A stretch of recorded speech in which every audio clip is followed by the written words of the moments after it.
Hey guys, welcome back. I'm sure you guys have all heard about this. The man who stole a plane. How did he do it? How is that possible in 2018 when security seems so tight?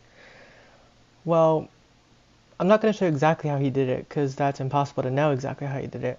Only the investigators will ever know that.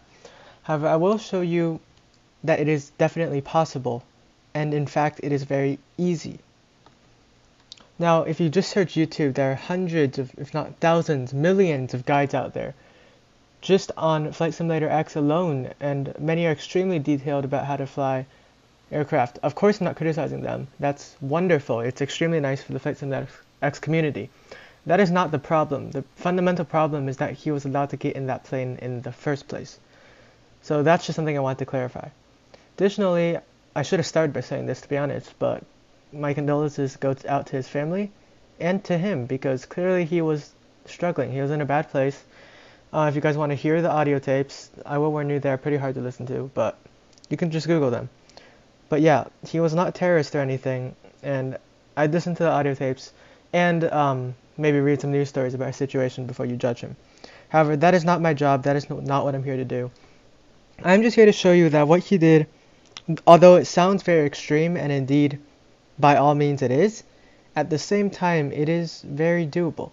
So as for how he actually got in the plane or company policy, anything like that, I'm not going to go over, but I will go over the flying part. So here we have the plane he used, or a model, the Q400, and we're in Flight Simulator X. He even referenced that he used Flight Simulator, or played Flight Simulator games, which is how he presumably knew how to somewhat operate an airplane. And these are accessible to everyone. So I'm just going to demonstrate that for you.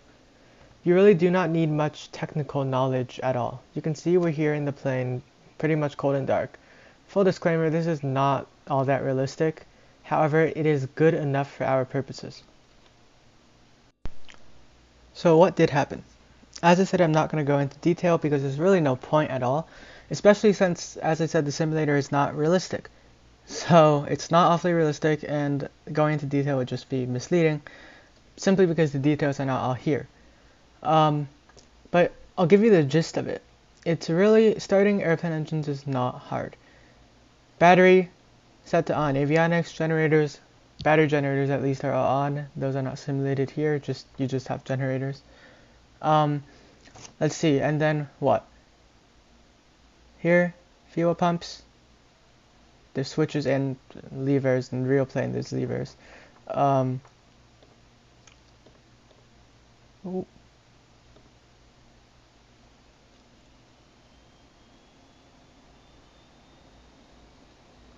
And then, just wait, hold on. Just kind of spazzing out here, I don't know why.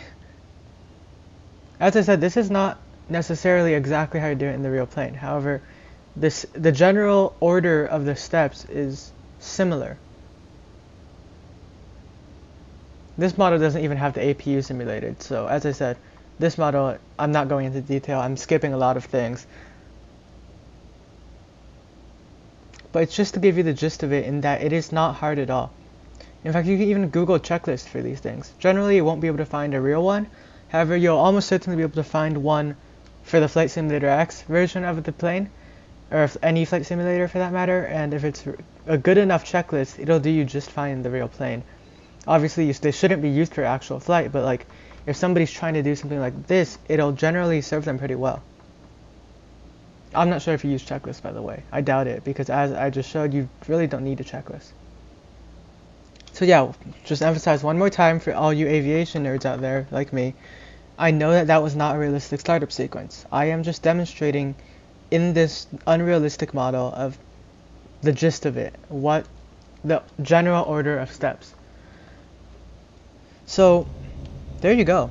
Our engines are running. So now there's not much more to it. I will say that it was not parked at a gate. I believe it was kind of on the ramp, but not, I mean on the apron, but not necessarily on the at a gate. I am not positive on that though. So now we're just pushing back the cars, and I have the car animation turned off so you don't see the car just moving backwards. But normally there would just be a push-back car, sorry. I'm not clear on this. I saw one source, I believe it said he actually pushed the plane back in that car, and then I believe the other sources just didn't say anything about it, if it didn't need a pushback potentially, so I don't know if that source was wrong or if I misread something, but somebody can clarify that down below. However, now you can see we are pretty much home free, so if we just put a little bit of power on, it's not hard at all to taxi. If I can get the power on, that is.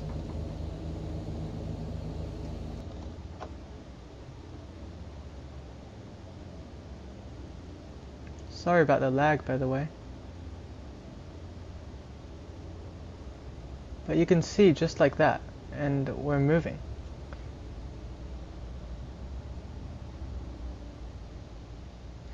So, as you can see, there's not too much to it. I mean, it's practically a video game. Obviously, the takeoff is the easy part because then once you get in the air, you realize you're screwed because you can't land. Now, of course, I believe, I can't confirm anything, obviously, I can't speak for him. However, I do think he was not planning on coming back down for landing, so I don't think that was really one of his concerns. However, you know, it wasn't really an option if he isn't a pilot, because it is much, much harder to land a plane, especially if you don't have training.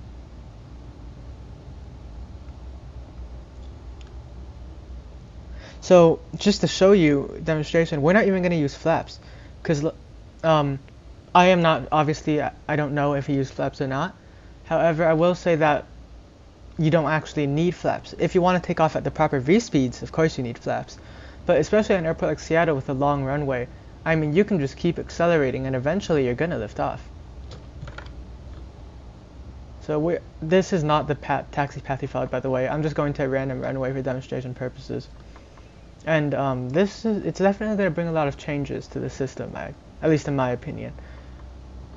Although sometimes these things just blow over, although I kind of doubt it with this one. This one's kind of a big deal.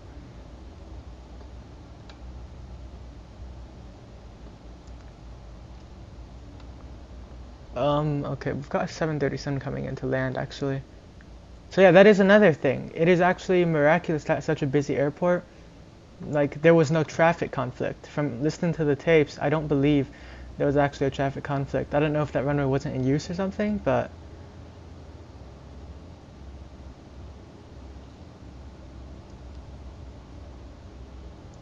I think we're going to wait for it to land. It shouldn't take too long.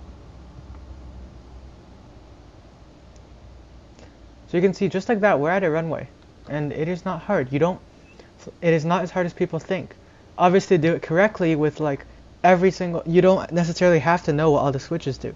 You don't have to set all the settings correctly if your only goal is to take off and then do loops or something.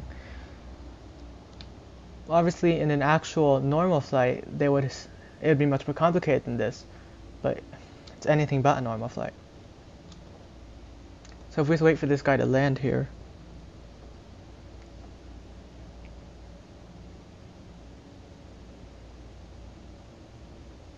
You could hear on the tapes he was actually in contact with ATC on the ground. Well, rather, ATC was in contact with him. They were trying to contact him, but he was not responding at all.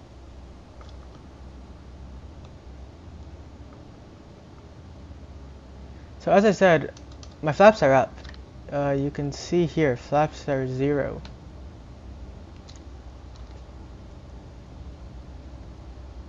Just gonna wait for this guy to clear the runway. But if you just get to a high enough speed, you can take off without flaps. He's actually already off the runway. So let's just go.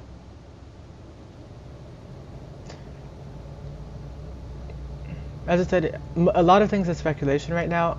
I don't actually know if he had any sort of training at all, or whether it was all he learned it just from Flight Simulator. But I mean, just learning it from Flight Simulator, that's not impossible.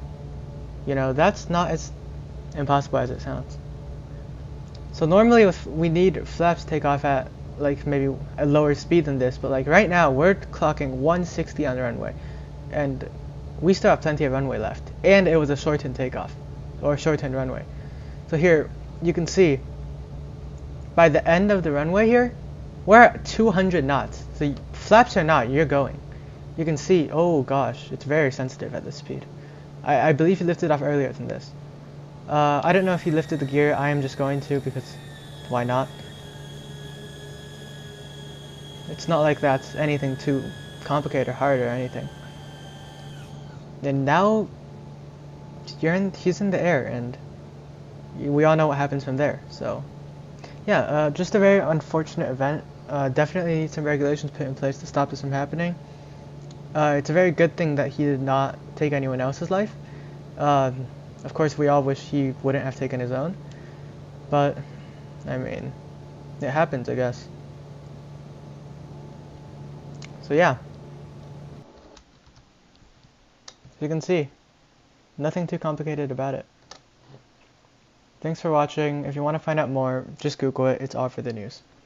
Talk to you guys next time.